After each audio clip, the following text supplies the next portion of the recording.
नमस्कार, मैं हूं आपके साथ रेशु त्यागी। एपीएन के लोकप्रिय कानूनी प्रोग्राम लीगल हेल्पलाइन में आप सभी का स्वागत। एपीएन के इस कार्यक्रम में हमारे कानूनी विशेषज्ञ रोजमर्रा की जिंदगी की समस्याओं से जुड़े कानूनी मसलों पर आपकी शंकाओं का समाधान करते हैं। आप फोन करके विशेषज्ञ से कानूनी राय भी ले सकते हैं। आज हम स्टाम्प ड्यूटी के बारे में आपको जानकारी देंगे, साथ में स्टाम्प ड्यूटी एक्ट से जुड़े प्रावधानों के बारे में भी आपको बताएंगे। स्टाम्प ड्यूटी आयकर की तरह ही एक कर है जिसे सरकार द्वारा एकत्र किया जाता है। भारतीय स्टाम्प अधिनियम में इसके लिए नियम कानून है। किसी संपत्ति की बिक्री या खरीद के लिए सबूत के रूप में कार्य करता है।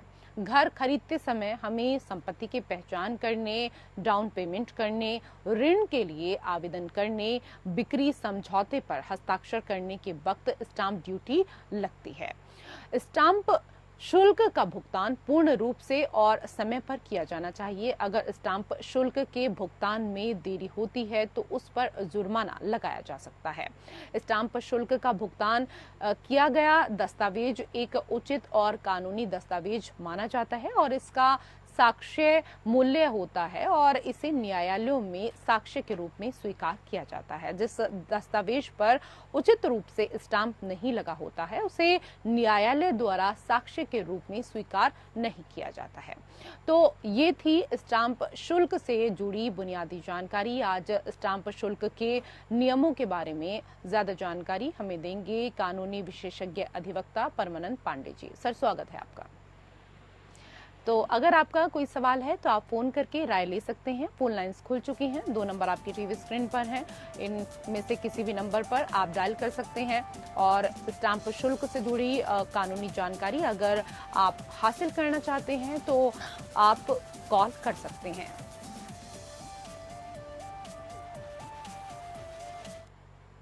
सर, सबसे पहले तो हमारे दर्शकों को यही बताइए कि स्टाम्प ड्यूटी क्या कुछ होती है।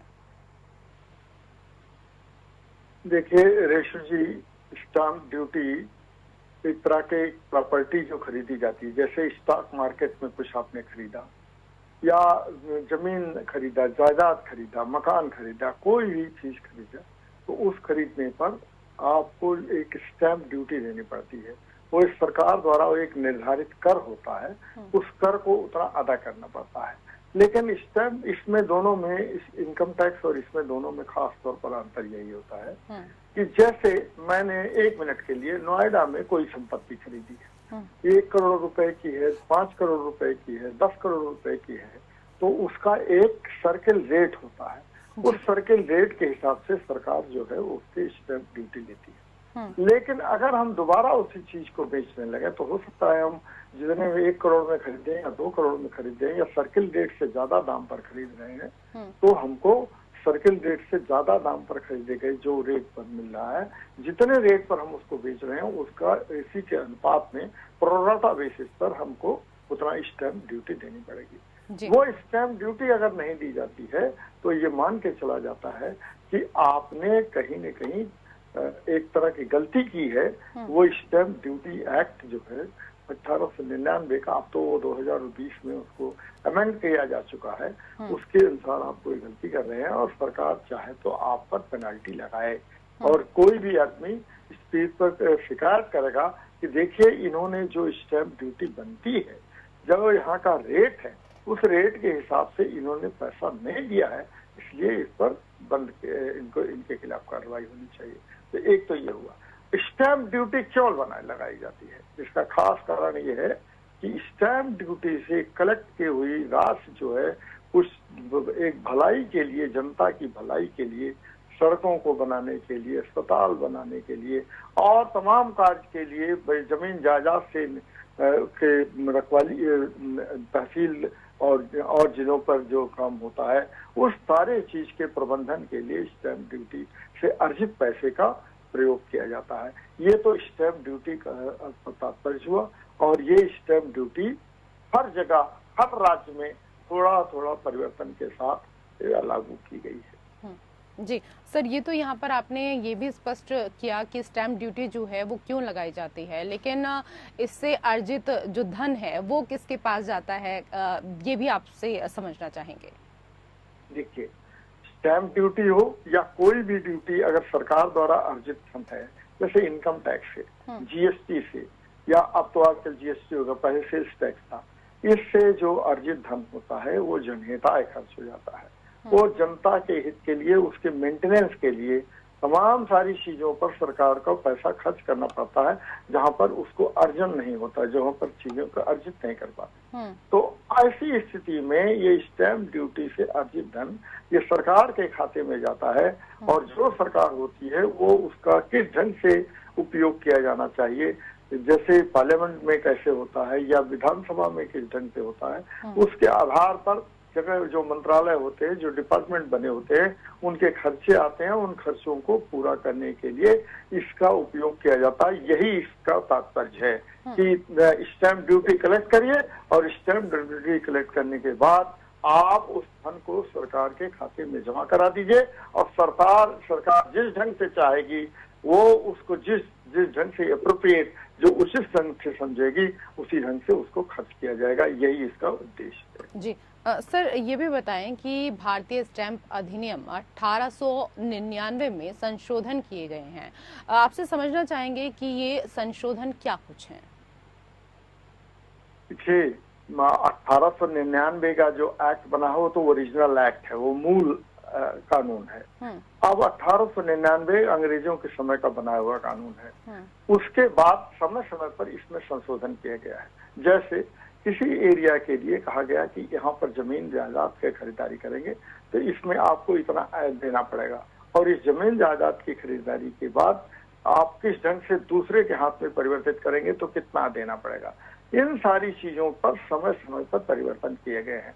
लेकिन अभी लेटेस्ट जो हमारे यहाँ अमेंडमेंट हुआ, संशोधन हुआ है, वो 2020 में हुआ है, और वो 2020 में ही उसको बाद में जुलाई 2020 से ही उसको लागू कर दिया गया है, और वो संशोधित रूप हमारे पास आजकल हर राज्य में। इसका एकमात्र उद्देश्य था कि जो पूरे हिंदुस्तान भर में, पूरे देश भर में एक यूनिफॉर्मिटी, एक सामान्य दर लगाई जानी चाहिए, जिससे जगह जगह पर इसका परिवर्तन न होने पाए।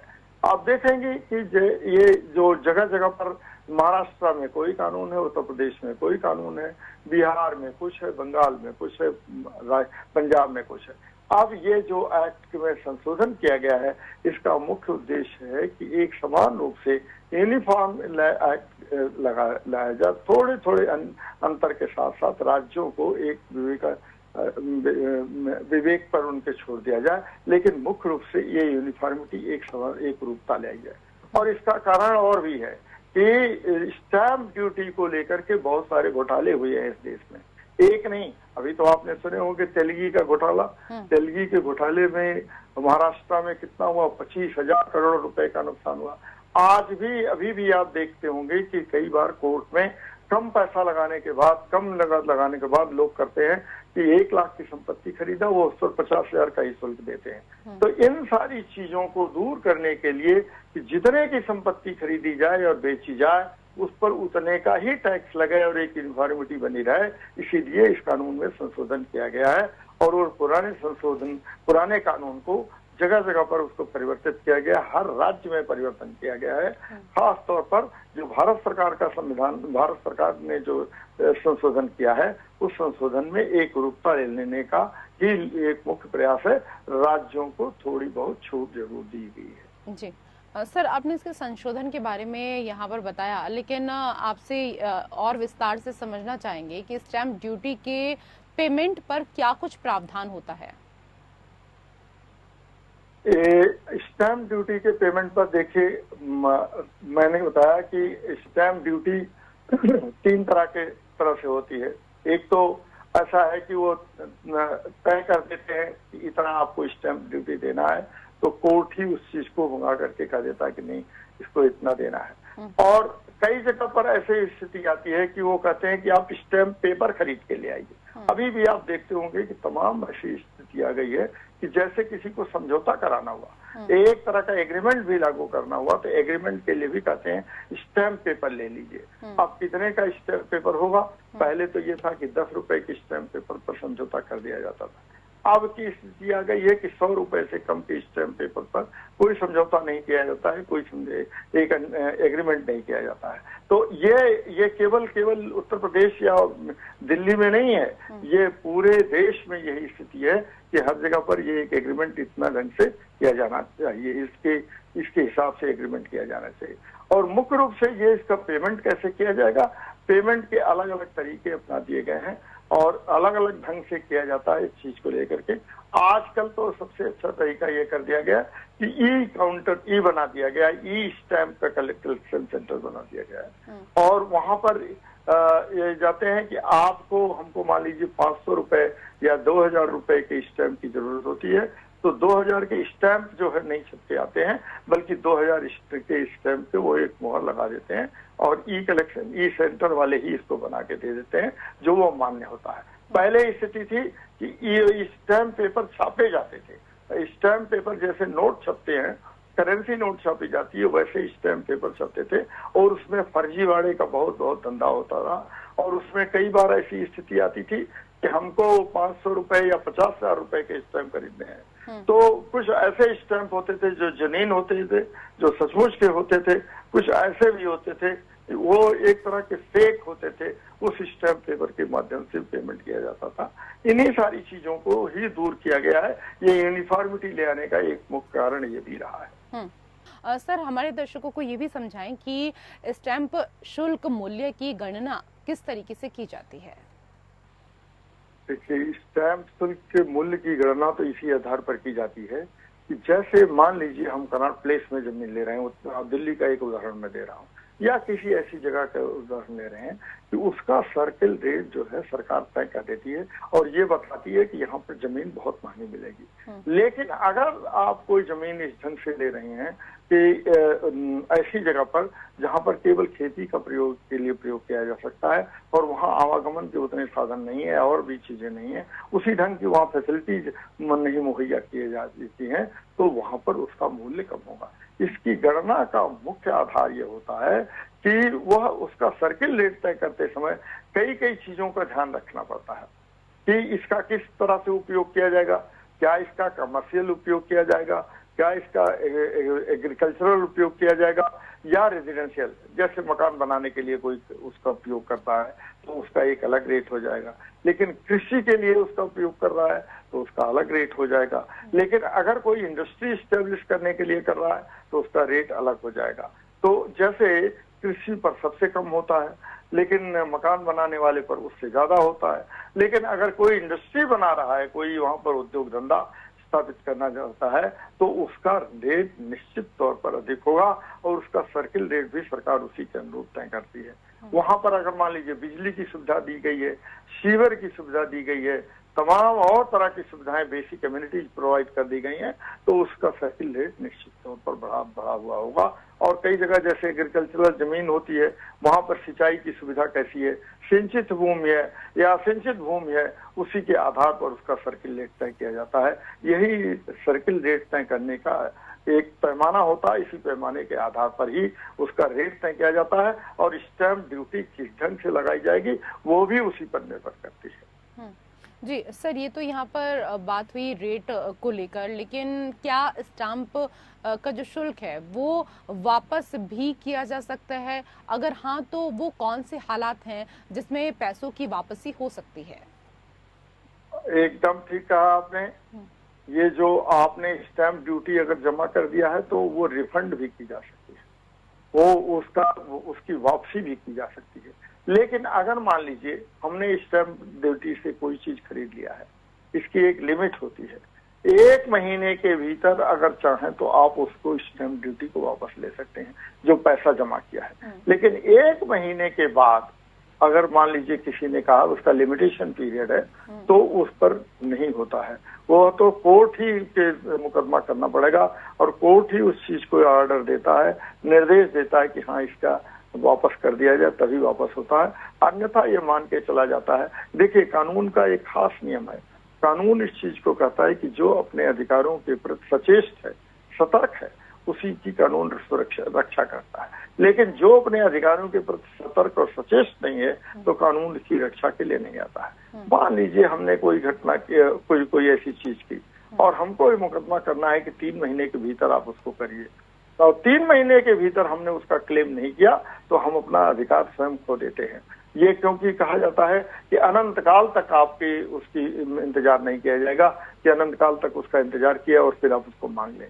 इसी नाते अगर किसी ने ये कहा है कि हमने ये खरीद किया है और हमने पेमेंट कर दिया स्टैंप ड्यूटी का, तो स्टैंप ड्यूटी अगर लगता है कि हमसे ज्यादा ले ली गई है तो फिर उसके रिफंड के लिए हम बात करेंगे, या अगर ये लगता है कि नहीं हमसे गलत हो चुका है और हमको ये पूरी ड्यूटी हमको वापस कर दी जाए जो हमसे वसूल की गई है, और 1 महीने के भीतर वो करता है तो वह स्टैंप ड्यूटी वापस हो जाती है। ऐसा कानून में प्रावधान है। जी सर, ये भी बताएं कि स्टैंप शुल्क मूल्य और स्टैंप शुल्क के बीच क्या कुछ अंतर है? देखिए, इसमें दोनों में इतना ही अंतर है कि एक स्टैंप शुल्क का मूल्य मतलब जो स्टैंप ड्यूटी है उसका आप क्या रेट कितना है, कितना किस ढंग से कहा गया है, और एक स्टैंप ड्यूटी हो गई। दोनों में यही फर्क हो जाता है कि बस इतना ही अंतर है, कोई खास अंतर इसमें यह नहीं माना जाएगा। उसका यह है कि एक में हमने स्टैंप ड्यूटी कितना अदा की है और हमको कितनी स्टैंप ड्यूटी का कितना मूल्य ज्यादा करना है उसके आधार पर यह तय करना है। दोनों में और कोई खास अंतर नहीं है। कुल मिला के यही स्थिति है कि एक तो हम उतने मूल्य का स्टैंप लेते हैं और उस स्टैंप को उसमें हम जोड़ देते हैं कि इतने मूल्य का हमको स्टैंप दे दिया गया है और इतने मूल्य के हमने स्टैंप को ले लिया है। लेकिन स्टैंप कितना, स्टैंप ड्यूटी कितने की है, जैसे हमने 5 लाख की कोई संपत्ति खरीदी तो 1% स्टैंप ड्यूटी लगती है, तो उसका हमको 5,000 देना पड़ेगा। ये तो हो गई स्टैंप ड्यूटी। और 5,000 का जो स्टैंप ड्यूटी का हमने खरीदा है, वो स्टैंप खरीदा है, वो 5,000 का वही उसका मूल्य हुआ है। यही दोनों का अंतर है और कोई अंतर नहीं है। जी सर, ये भी समझाइए कि स्टैंप पेपर का जो मूल्य है वो किस तरीके से तय होता है और या कैसे तय कर सकते हैं? मैंने शुरू में ही कहा था कि देखिए, इसका तय करने का तरीका होता है कि वो जो आप संपत्ति लेते हैं, जैसे स्टॉक मार्केट में आपने किसी शेयर का शेयर खरीदा कोई, तो वह तो तब तक वैल्यूएबल नहीं हो जब तक उसका रजिस्ट्रेशन आपका ना हो जाए, और रजिस्ट्रेशन कब होगा, जब तक आप स्टैंप ड्यूटी नहीं देंगे तब तक उसका रजिस्ट्रेशन नहीं होगा। मान लीजिए किसी कंपनी का शेयर मूल्य बहुत बढ़ा हुआ है, तो उस बढ़े हुए मूल्य के आधार पर ही हमसे स्टैंप ड्यूटी ली जाएगी। वो देखा जाएगा कि इस शेयर का क्या दाम है, कितना दाम है। मान लीजिए वो पेनी शेयर है जो बहुत सस्ता शेयर है, तो उसका निश्चित रूप से हमको स्टैंप ड्यूटी कम देनी पड़ेगी। ऐसे ही अगर मान लीजिए कोई बहुत दूर दराज में जहाँ कोई सिंचाई की सुविधा नहीं है, जमीन का मूल्य उस ढंग से कम रखा गया है, और अगर वहां पर हम जमीन खरीदते हैं तो निश्चित रूप से वहां पर हमको कम स्टैंप ड्यूटी देनी पड़ेगी, वहां पर कम मूल्य का लगना पड़ेगा। लेकिन अगर कोई ऐसी जगह पर हम लगा लेते हैं कि जहां पर वो बहुत आप समझिए कि उस बहुत पोस्ट लोकेलिटी है, जहां पर वो बहुत बिजनेस एक्टिविटीज है, वहाँ बिजनेस का हब है एक तरह से, तो ऐसी स्थिति में वहां पर उसका मूल्य अधिक होगा। यही दोनों का तय करने का अधिकार जो कारण होता है, अधिकार की बात हम नहीं कहते हैं, बल्कि तय करने का एक जो पैरामीटर है, वो पैरामीटर पर काम करना पड़ता है कि यहाँ पर कितना इसके लाभ हो सकता है और कहाँ, जहाँ दूसरी जगह पर ले रहे हैं वहां पर लाभ कम होगा या अधिक होगा। यही मुख्य आधार इसका बनाया जाता है, क्योंकि उसके अगर आधार पर नहीं करेंगे तो कहीं एक यूनिफॉर्मिटी का मतलब नहीं है कि ऊसर वाली जमीन खरीदी जाए और एक ऐसी जमीन खरीदी जाए जहां पर बहुत अच्छी खेती हो सकती है, जहां पर 2 फसल उगाई जा सकती है, जहां पर सिंचाई की सुविधा हो सकती है। ऐसी खेती में दोनों में अंतर हो जाता है। ऐसे ही मान लीजिए कहीं हम ऐसी जगह पर मुंबई में जमीन ले रहे हैं, मुंबई में मकान बना रहे हैं, तो वहां पर जो मूल्य होगा वो मूल्य एक ऐसे जिले से, मान लीजिए आजमगढ़ में या सहारनपुर में कोई भी ले रहा है, तो वहां से निश्चित तौर पर उसको ज्यादा देना पड़ेगा। यही इसका पैमाना होता है, इसी पैरामीटर के आधार पर इसका निर्धारण किया जाता है। जी सर, आज के विषय पर हमारे तमाम दर्शकों को इतनी अहम जानकारी देने के लिए आपका बहुत धन्यवाद। और इसी के साथ हमारे विशेष कार्यक्रम लीगल हेल्पलाइन में मेरे साथ इतना ही। नमस्कार।